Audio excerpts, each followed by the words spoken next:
Minha irmã tirou a própria vida por causa do vício no jogo do tigrinho. Mais ou menos às 9 horas meu telefone tocou. E aí era minha sobrinha. E aí ela começou a gritar. E aí ela falava assim: tia, me socorre, a minha mãe. Ela não tá viva, ela morreu. Consegui o meu voo para 6h30 da manhã.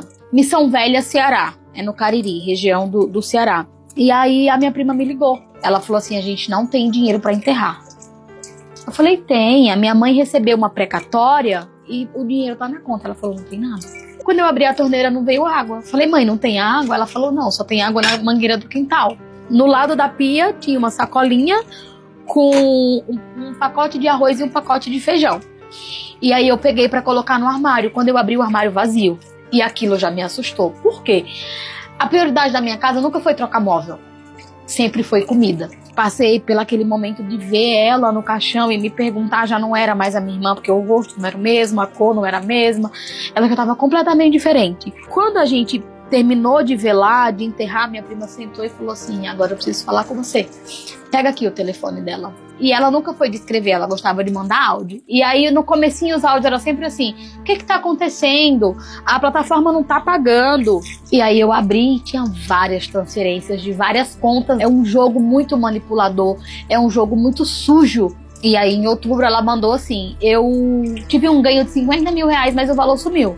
E aí ela começou a falar: eu vou excluir a minha conta, mas antes eu vou para as minhas redes sociais. Eu vou contar para as pessoas o que aconteceu na minha vida, porque é tudo uma enganação. No começo vocês dão muito dinheiro, que é pra gente se empolgar, e agora eu vejo que a minha única solução é tirar a minha vida, porque o dinheiro dos meus compromissos eu tive que usar, achando que eu ia ter um grande ganho, e agora só me falta tirar a minha vida. Mas antes disso eu vou para minhas redes sociais, eu vou contar para as pessoas, para que elas não caiam na mesma burrice que eu caí, né? Depois que eu vi todas as conversas, aí eu fui ver os depósitos. E aí eu fui subindo e o valor foi aumentando. São 54 páginas, cada página contém 40 depósitos. E aí eu olhei para minha mãe, eu soltei o telefone, eu coloquei minha mão na cabeça, porque na hora eu imaginei que a gente não tinha de onde tirar esse valor. Então a única coisa que restava era a nossa casa. E aí a minha mãe falou: o que foi? Eu falei: mãe, ela vendeu nossa casa. Foram 9 pessoas que fizeram o empréstimo. A minha mãe deve mais de 600 mil reais. Ela mesma, eu não sei quanto ela deve, porque eu não cheguei a ter acesso aos bancos dela. A minha mãe entendeu que ela tinha que ser forte, porque tem 3 crianças. Ela deixou um menino de 7 anos que até hoje tem problemas emocionais e mentais. Ele ficou bem traumatizado. Ele entrou em casa, pegou um pacote de bolacha, uma garrafinha de água, foi pra igreja, assistiu a missa, depois foi pro cemitério. E a minha mãe tinha costume de todo final de semana ela ir e levava ele com ela. Então ele aprendeu o caminho do túmulo. E aí ele deitou lá no túmulo, pegou a água, pegou a bolacha e começou a conversar com ela. Tinha mais ou menos uns 15, 20 dias que ela tinha morrido. E aí ele falava assim: mamãe, eu vim trazer água e bolacha, porque já tem muito dia que a senhora não vai em casa, eu acho que a senhora tá com fome e com sede. E aí o pessoal começaram a ver ele, e foi chegando todo mundo e ficando em volta. E ele lá, deitadinho, sol quente, e ele conversando: mamãe não vai voltar pra casa, não? Eu vou deixar a água aqui, mas na hora que mamãe quiser ir, mamãe pode ir, viu?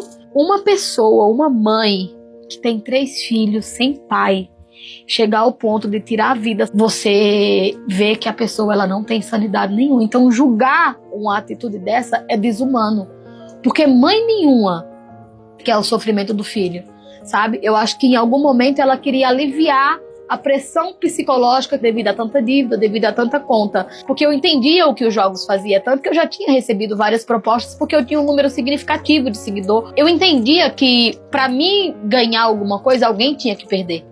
E que era frustrante para as pessoas caírem nessa cilada. Então, quando eu descobri que era sobre os jogos, aí o meu julgamento acabou. Porque eu passei a entender que já não era mais a minha irmã que estava agindo, que era um vício. E eu fiz a primeira live, essa live bateu 18 mil pessoas. E aí eu criei o primeiro grupo do WhatsApp. E nesse primeiro grupo bateu 800 pessoas no primeiro dia. E ali eu encontrei várias pessoas falando que não tinha coragem, pra mim não julgar a minha irmã, que não era fácil, dava vergonha mesmo, que ela não fez porque ela quis, pessoas essas que estavam no mesmo caminho e que conseguiam compreender todas as dívidas que ela tinha feito. E foi aí aonde eu entendi que esse era o meu caminho. Se eu tivesse tido a oportunidade de ouvir um grito de socorro da minha irmã, a minha história hoje não era contada dessa forma.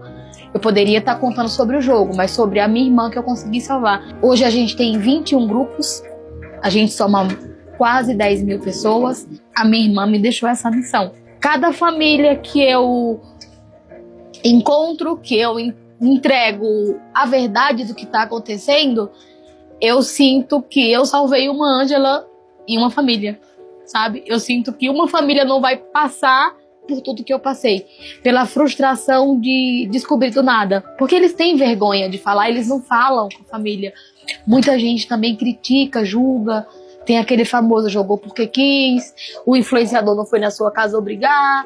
A divulgação é uma diversão e você pode ganhar uma renda extra. Então, para uma mãe de 5 filhos que mora numa casa de 2 cômodos e tem um telefone e vê uma coisa dessa, quem que não quer pagando tão caro para alimentar básico como a gente paga? E a recaída deles é a maior frustração, porque às vezes eles estão 3, 4, 5, 10 dias sem jogar, eles abrem o telefone, tá lá um influenciador mostrando um grande ganho, um carro novo que comprou, uma viagem que vai fazer e que foi o jogo que pagou. Então eles acabam acreditando, dá uma tremedeira, eles soam, às vezes vai dormir e fica vendo os bichinhos pulando, o colorido da tela, ouve o barulho. Então assim, é algo que de fato mexe com o psicológico. E a pessoa que ela tem a capacidade de julgar é porque ela não parou para ler e para entender. Quando vocês estão aqui julgando, talvez tenha alguém na sua casa jogando. E por ver como que você age na rede social, tem medo de pedir socorro. E eu esperava daquela CPI, não que acabasse, porque por mim acabaria hoje, mas é algo que eu acho que nunca mais acaba.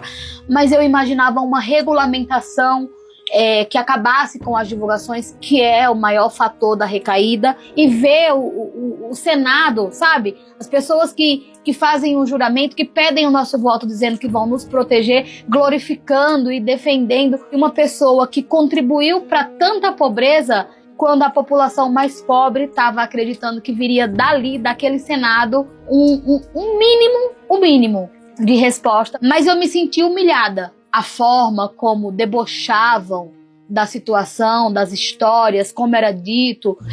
Então eu esperava do nosso poder público justiça, porque na realidade isso é uma pandemia digital, porque destruiu o meu sonho, sabe? Eu não tenho mais força, parece que a minha força assim, de lutar para viver, para mudar de vida, acabou. A força que eu tenho hoje é para ajudar as famílias. A minha casa é 2 cômodos, telha baixa, praticamente inabitável, mas é o que eu tenho hoje porque eu perdi minha empresa. Então, assim, o que eu ganho com tudo isso é ver uma família se reconstruir.